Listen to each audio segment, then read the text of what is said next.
یار تمہیں عجیب عجیب کہانیاں سنانے کا بہت شوق ہے، مگر یہ والی کہانی نہ سناؤ پلیز۔ یہ جملہ میرے دوست نیم کا تھا جب میں نے پہلی بار اس ٹرین والی بات چھیڑی۔ نیم کی آنکھوں میں عجیب سا خوف تھا، جیسے وہ کچھ بولنا چاہتا ہو مگر بول نہیں پا رہا۔ دوستو، یہ کوئی پرانی سنی سنائی سی کہانی نہیں، یہ بات ہے میرے بڑے بھائی ریاض کی، جو ایک ٹرین میں سوار ہو کر لاپتہ ہو گیا۔ نہ اس کی لاش ملی، نہ اس کا موبائل، اور نہ کوئی اطلاع ہمیں آئی۔ ریاض لاہور میں ایک پرنٹنگ پریس میں کام کرتا تھا۔ ایک دن ہمیں اس کا فون آیا کہ وہ گھر واپس آ رہا ہے اور رات کی ٹرین سے۔ امی نے کھانے کا خاص انتظام کیا۔ ابو نے کہا بہت دن ہو گئے، اب آئے گا تو اس کا بازو توڑ دوں گا، پتہ نہیں کہاں کہاں غائب رہتا ہے۔ مگر ریاض اس رات نہ آیا، نہ اگلی رات اور نہ اگلے ہفتے۔ ہم نے پولیس اسٹیشن میں اطلاع دی، اسپتال چھانے، رشتہ داروں سے پوچھا، سوشل میڈیا پر پوسٹیں کی، مگر کچھ بھی نہیں ملا، جیسے اسے زمین نگل گئی ہو یا آسمان۔ پھر ایک دن کچھ مہینے بعد کی بات ہے کہ میں ایک پرانی کتابوں کی دکان میں بیٹھا تھا، جہاں میں اکثر وقت گزارتا تھا۔ میرے پاس ایک بوڑھا آدمی بیٹھا تھا، جو کافی دیر چپ رہا اور پھر بولا، کبھی سنا ہے تم نے اس ٹرین کا ذکر جو کبھی نہیں رکتی؟ میں چونک گیا اور میں نے پوچھا کون سی ٹرین؟ اس نے بس اتنا کہا، جس میں جو بیٹھ جائے وہ واپس نہیں آتا۔ میں ہنس پڑا، مگر پھر اس نے ایک تصویر نکالی جو میرے بھائی ریاض کی تھی۔ وہی چہرہ، وہی شرٹ، وہی کپڑے اور وہی انداز۔ وہ تصویر دیکھ کر میرے ہاتھ کانپنے لگے اور میں نے اس بابا سے پوچھا، یہ آپ کو کہاں ملی؟ اس نے کہا، میں نے اسے دیکھا ہے اس ٹرین کی کھڑکی سے جھانکتے ہوئے، مدد مانگتا ہوا۔ میرے جسم میں سرد لہر دوڑ گئی اور میں نے فیصلہ کر لیا تھا کہ میں وہ ٹرین تلاش کروں گا جو کبھی نہیں رکتی۔ میری زندگی جیسے دو حصوں میں بٹ چکی تھی، ایک وہ جس میں سب کچھ نارمل تھا، امی کی دعائیں، چھوٹے بھائی کا شور اور ریاض کی غیر حاضری، اور دوسرا وہ جس دن اس بوڑھے نے ریاض کی تصویر دکھائی تھی۔ اب میں ہر روز رات کو ایک نئی ریلوے اسٹیشن پر جاتا کہ کہیں سے بھی مجھے خبر مل جائے کہ کسی نے وہ عجیب ٹرین دیکھی ہے، جہاں کچھ لوگ چڑھتے تو ہے پر اتر کر واپس نہیں آتے۔ ایسے ہی ایک دن میں پہنچا کراچی کے ایک پرانے اسٹیشن پر، جہاں ایک محسوس پلیٹ فارم نمبر 13 کے بارے میں مشہور تھا کہ وہاں ایک سایہ دار ٹرین آتی ہے، پر ریلوے ریکارڈ میں اس کا کوئی وجود نہیں۔ وہ رات عجیب خاموش تھی، جیسے ہوا بھی سانس روک کر سن رہی ہو۔ پلیٹ فارم سنسان پڑا تھا، روشنی مدم، سیٹیوں کی آواز دور دور سے آ رہی تھی۔ مگر پھر ایک ٹھنڈی ہوا کا جھونکا آیا اور جیسے کہیں سے ریل کی گہری آوازیں گونجی۔ میری آنکھوں کے سامنے دھند کے اندر سے ایک کالی ٹرین نمودار ہوئی۔ اس پر کوئی نمبر نہیں تھا، نہ کوئی ریلوے کا نشان، بس ایک بھاری دھڑک جیسی آواز جو دل میں اتر رہی تھی۔ وہ ٹرین آہستہ آہستہ پلیٹ فارم پر آ کر رکی تو نہیں، لیکن سست ہو گئی، جس کے دروازے خود بخود کھل گئے اور اندر روشنی کم تھی اور مسافروں کے چہرے مدھم جیسے نظر آ رہے تھے، جیسے سب کسی اور دنیا سے آئے ہوں۔ پھر مجھے ایک لمحے کے لیے لگا کہ ریاض سامنے بیٹھا ہے، کھڑکی کے ساتھ بالکل خاموش، آنکھیں سیدھی میری طرف۔ میں چیخا، ریاض! مگر اس نے بس ہونٹ ہلائے، لیکن آواز نہیں آئی۔ میں دوڑا دروازے کی طرف، مگر جیسے ہی میں ایک قدم آگے بڑھا تو بوڑھا جو پچھلی بار مجھے ملا تھا وہ ایک دم میرے پیچھے نمودار ہوا اور میرے کندھے پر ہاتھ رکھا اور بولا، اگر اس میں چڑھے تو واپس نہیں آ پاؤ گے۔ یہ سن کر میں ٹھٹک گیا اور میں نے اس بابا سے سوال کیا، پھر میں کیا کروں؟ وہ بولا، اگر تمہیں بھائی واپس چاہیے تو پوری رات یہاں رہنا ہوگا اور اگلی بار جب یہ ٹرین آئے تو خود کو خالی رکھنا ہوگا۔ میں کچھ سمجھا نہیں اس کی باتوں کو، مگر اس رات وہ ٹرین ایک لمحے میں دھند میں گم ہو گئی۔ اس بوڑھے کا ایک جملہ بار بار میرے ذہن میں گونج رہا تھا کہ یہ ٹرین جسم نہیں یادیں لے جاتی ہے اور واپسی کے لیے تمہیں کچھ دینا پڑے گا۔ اس کے بعد میرے ذہن میں ہر وقت بس وہی چہرہ گھومتا رہا، ریاض کا چہرہ جو کھڑکی کے پار تھا مگر جیسے کوئی اور ہی دنیا میں تھا، نہ ہنسی نہ غم، بس ایک خالی سا بھٹکا ہوا چہرہ۔ اس رات کے بعد میں ہر روز اسی اسٹیشن پر جانے لگا۔ نہ مجھے نیند آتی تھی، نہ بھوک لگتی تھی۔ امی کہتی تھی، بیٹا ریاض تو چلا گیا، مگر تم بھی خود کو کھو دو گے تو کیا بچے گا ہمارے پاس؟ میں چپ چاپ رہتا، کیونکہ میرے اندر کوئی ایسی آگ جل رہی تھی جو لفظوں سے بجھنے والی نہیں تھی۔ اور چند دن بعد وہ بوڑھا دوبارہ ملا، اسی جگہ پلیٹ فارم نمبر 13 پر، لیکن اس بار وہ میرے ہاتھ میں ایک پرانی جلی ہوئی ڈائری تھما گیا اور بولا، یہ ان لوگوں کی ہے جو اس ٹرین میں چڑھے اور کبھی واپس نہ آئے، ریاض کا ذکر بھی اسی میں ہے۔ میرے ہاتھ کانپنے لگے۔ میں نے ڈائری کھولی، اس میں درجنوں نام لکھے تھے، ہر نام کے آگے ایک جملہ، ایک آخری بات، جیسے کسی نے جانے سے پہلے لکھی ہو۔ ریاض کے نام کے آگے لکھا تھا، مجھے لگتا ہے میں جاگ رہا ہوں مگر سب خواب جیسا ہے، میں دروازہ کھول نہیں پا رہا۔ یہ دیکھ کر میرے رونگٹے کھڑے ہو گئے۔ میں نے بوڑھے سے کہا، اسے کیسے واپس لاؤں، کوئی طریقہ، کوئی دعا؟ اس نے ایک سرد آہ بھری اور کہا، یہ ٹرین اس شخص کو اندر لے جاتی ہے جس کے اندر کوئی خالی پن ہو، کوئی ایسی کمی جس کو کوئی پر نہ کر سکے۔ میں نے پوچھا، تو میں کیا کروں؟ وہ بولا، اگلی بار جب یہ ٹرین آئے تمہیں اپنی سب سے قیمتی چیز قربان کرنی ہوگی، کوئی ایسی یاد جو تمہیں روکتی ہو، کوئی ایسا لمحہ جسے تم کبھی نہیں چھوڑنا چاہتے۔ میں گہری خاموشی میں کھڑا رہا۔ اس نے ایک آخری بات کہی، یاد رکھنا تم جسے بچانے جا رہے ہو وہ تمہیں پہچان بھی پائے گا یا نہیں، اس بات کی کوئی گارنٹی نہیں ہے۔ یہ بات میرے دل میں تیز تیر کی طرح چبھ گئی، مگر میں اب رکنے والا نہیں تھا۔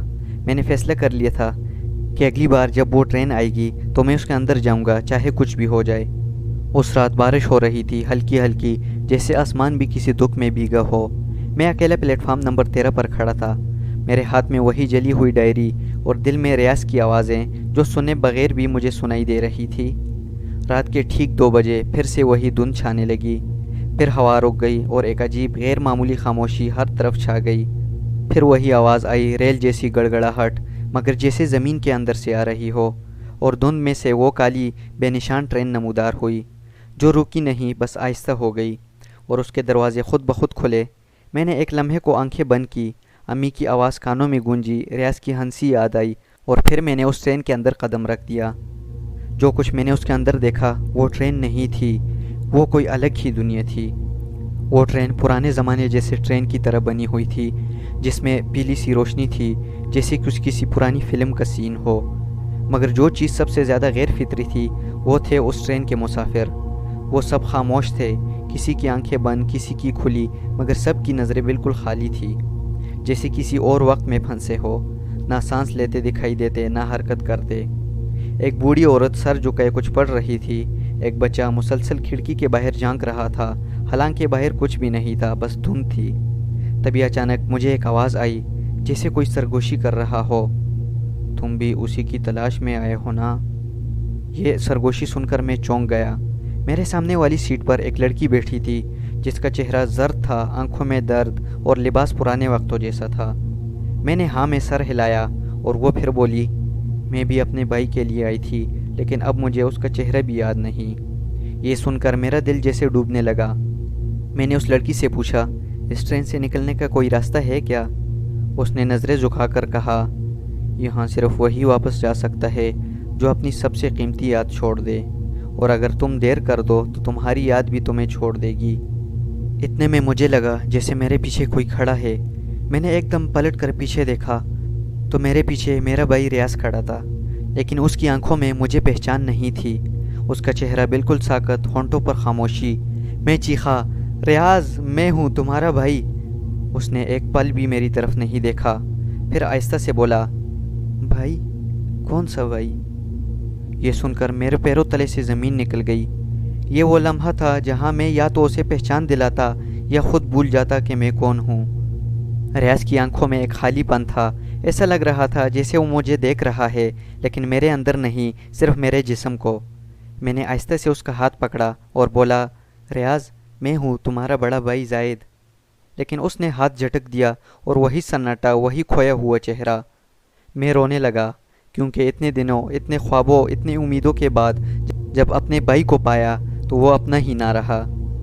تبھی پیچھے سے وہی لڑکی آ کر بولی، یہ ٹرین ان سے تمہارا رشتہ توڑ دیتی ہے، ایک ایک کر کے یادیں دھند بنتی جاتی ہے۔ میں نے پوچھا، کیا کچھ ایسا نہیں جس سے یہ سب بدلا جا سکے؟ اس نے آہستہ سے کہا، صرف ایک طریقہ ہے، اپنی سب سے قیمتی یاد کو قربان کر دو۔ میرے ذہن میں امی کی آواز گونجی، ریاض کی ہنسی، اور اس کے بچپن کا رہن سہن، ابا کا ہاتھ پکڑ کے اسکول جانا، یہ سب میرا سرمایہ تھا۔ میں نے اپنے دل پر پتھر رکھ کر کہا، میں تیار ہوں اپنی سب سے قیمتی یاد دینے کے لیے۔ تب اس لڑکی نے مجھے ٹرین کی پچھلی بوگی میں لے جایا، جہاں ایک پرانا سا آئینہ لگا تھا، مگر وہ صرف جسم نہیں، یادیں بھی دکھاتا تھا۔ میں نے آئینے میں دیکھا، ریاض اور میرا بچپن نظر آ رہا تھا۔ بچپن میں ریاض گڑیا کا بازو توڑ دیتا تھا اور میں چھپا لیتا تھا۔ ہم رات کو چھپ کے فلمیں دیکھتے تھے، امی کے ہاتھ کا سامان کھاتے، ابا کے ساتھ عید کی نماز پڑھ جاتے، اور پھر میں نے آنکھیں بند کی اور کہا یہ سب لے لو مگر میرا بھائی واپس دے دو۔ تبھی اچانک وہ آئینہ ایک دم ٹوٹ گیا اور ایک تیز چیخ سنائی دی جیسے کسی نے دھند کو چیر دیا ہو۔ پھر ایک تیز روشنی آئی اور جب میں نے آنکھیں کھولی تو ریاض میرے سامنے تھا، آنسوؤں سے بھرا، لرزتا ہوا مگر اب پہچان کے ساتھ۔ وہ میرے گلے لگ کر رو دیا اور بولا بھائی میں کہاں تھا؟ میں کچھ نہ بولا، صرف اسے سینے سے لگا لیا، مگر پھر میرے اندر ایک خالی پن پیدا ہوا۔ کچھ یاد نہیں آ رہا تھا مجھے۔ امی کی آواز، ابا کی باتیں، ہمارا بچپن سب خالی ہو گیا تھا۔ میں نے ریاض سے کہا تم خوش رہنا، میں وہ سب بھول گیا جو ہمیں جوڑتا تھا، مگر تم بھولنا مت۔ ریاض رو رہا تھا مگر میں مسکرا رہا تھا۔ پھر وہی دھند چھا گئی۔ ہم دونوں ایک ساتھ پلیٹ فارم نمبر 13 پر واپس تھے۔ وہ ریل غائب ہو چکی تھی مگر میری یادیں بھی ساتھ لے گئی۔ پلیٹ فارم نمبر 13 پر صبح کی روشنی اتر چکی تھی، بارش تھم چکی تھی اور میں اپنے چھوٹے بھائی ریاض کے ساتھ واپس تھا، لیکن کچھ بدلا ہوا تھا۔ ریاض مجھے گلے لگاتے ہی جا رہا تھا، میرے کانوں میں بولتا جا رہا تھا بھائی ہمیں امی کے پاس جانا ہے، ابا انتظار کرتے ہوں گے، مگر میں خاموش کھڑا رہا۔ میں صرف اس کا چہرہ پہچانتا تھا، اس کی آواز سنتا تھا، مگر اندر سے میں بالکل خالی تھا۔ ایک ایسا برتن جو کبھی پہلے بھرا ہوا تھا اب صرف گونج رہا تھا۔ ہم دونوں واپس گھر لوٹے۔ امی دروازے پر تھی اور جیسے ہی ان کی نظریں مجھ پر پڑی وہ 2 قدم پیچھے ہٹ گئی اور تھرتھراتی آواز میں بولی زاہد، لیکن ان کی آنکھوں میں ایک عجیب سا خوف تھا۔ ریاض چیخا امی بھائی واپس آ گیا، میں نے کہا تھا نا۔ امی نے دھیرے سے کہا ہاں مگر یہ میرا زاہد نہیں ہے۔ میں ان کے پاس گیا، ان کا ہاتھ تھاما، مگر انہوں نے فوراً میرا ہاتھ چھوڑ دیا اور بولی یہ صرف تمہارا جسم ہے، میرا بیٹا تو اس رات ٹرین کے ساتھ چلا گیا تھا۔ تبھی مجھے پہلی بار احساس ہوا کہ جو قربانی میں نے دی وہ صرف یادوں کی نہیں تھی، میں نے اپنی شناخت دے دی تھی۔ اب میں صرف ایک سایہ تھا، ایک وجود جس میں ماضی نہیں تھا، جسے کوئی پہچان نہیں سکتا تھا۔ اس کے بعد کئی مہینے گزرے، ریاض بہتر ہو گیا۔ امی نے ایک بار بھی میری آنکھوں میں نہیں دیکھا۔ ابا کی وہ محسوس ہنسی اب صرف ریاض کو سنائی دیتی تھی، اور میں گھر میں موجود ہوتے ہوئے بھی گھر کا نہ رہا۔ ایک دن میں خاموشی سے باہر نکلا، پلیٹ فارم نمبر 13 پر واپس آیا اور وہاں ایک چھوٹا لڑکا کھڑا تھا جس کے ہاتھ میں وہی جلی ہوئی ڈائری اور چہرے پر وہی سوال۔ اس نے مجھ سے بولا میرے بھائی کو اس ٹرین نے لے لیا ہے، کیا آپ نے اسے دیکھا ہے؟ اس کی یہ بات سن کر میں بالکل خاموش رہا۔ پھر وہی آواز آئی، وہی دھند، وہی ریل کی سرسراہٹ، اور وہ ٹرین جو کبھی نہیں رکی، وہ وہاں پر آ کر تھوڑی آہستہ ہو گئی اور پھر سے غائب ہو گئی۔ دوستو یہ کہانی کسی خواب کی نہیں، یہ ان رشتوں کی ہے جو وقت، قربانی اور بھول جانے کے درمیان کہیں ریل کی پٹریوں پر سو گئے اور کبھی کبھی کسی پلیٹ فارم پر کھڑے ہو کر تمہیں واپس بلاتے ہیں، صرف اس امید پر کہ کوئی انہیں یاد رکھے۔ تو دوستو آپ کو ہماری آج کی یہ ٹرین والی ہارر سٹوری کیسے لگی کمنٹ والی سیکشن میں لازمی بتائیں، اور ویڈیو کو لائک کرنا بالکل بھی نہ بھولیے گا۔ چینل کو سبسکرائب کریں اسی طرح ہارر سٹوریز دیکھنے کے لیے۔ تو ملتے ہیں ایک نئی آنے والی ہارر سٹوری میں، تب تک کے لیے اللہ حافظ۔